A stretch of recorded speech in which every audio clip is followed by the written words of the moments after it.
for a brief moment in 2011, standing among thousands of people occupying Syntagma, the central square in Athens. It looked as though social media would change the world. A row of laptops set up next to the subway entrance became the beating heart of an anti-austerity movement that promised to go well beyond simple protest politics, up to perhaps reshaping the political culture of a stale Greek parliament. From Occupy Wall Street to the Arab Spring in the streets of Europe, a demand for such new politics and more democracy made itself known to the wider world through tweets and Facebook posts. Truly, it appeared that if you gave people the tools to connect and actually meet each other in the digital commons, a demand for progress and change would arise almost naturally. It's strange to think about those days now. Regardless of one's political leanings, the breakdown in communication, civility and nuance are in ample evidence. These same tools and technologies, once brandished as weapons of democracy and progress in the face of tyranny, now appear almost sinister. And they're only the more visible end of a huge wave of change, that includes automation and self-driving cars, which will drastically change the way we work and live.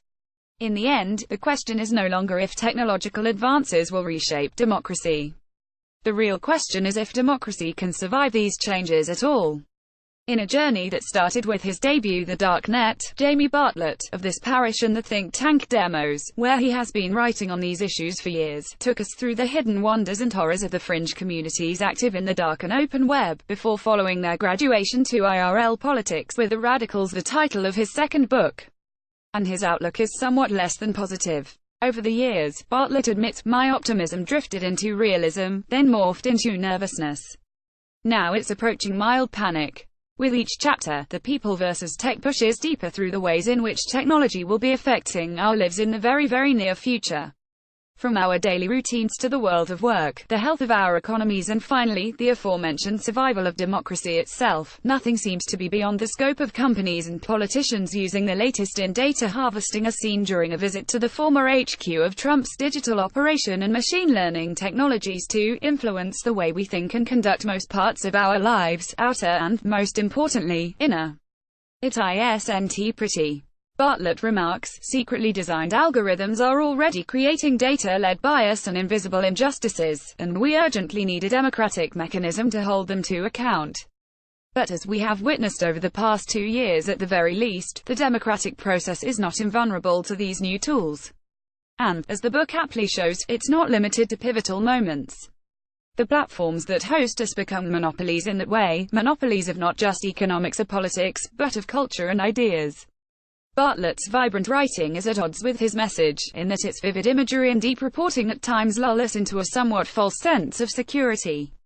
And I say false because what is made clear is that, to borrow from John Gray's The Immortalization Commission, which also deals with the intrinsic problems of technological utopianism, science is a tool for problem-solving, the best that humans possess. But it has this peculiarity, that when it is most successful it creates new problems, some of which are insoluble. This book is an urgent warning about such potentially insoluble problems.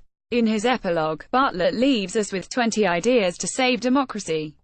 No one should think that these urgent actions can be undertaken without our active engagement with them.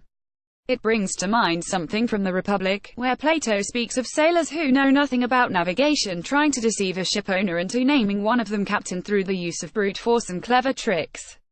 That is only possible because the shipowner himself is hard of hearing, poor of vision, and lacks seafaring skills. The People versus Tech is a vital guide and a call addressed to those who are unwilling to play the part of the hapless shipowner in the coming war for our minds and democracy itself.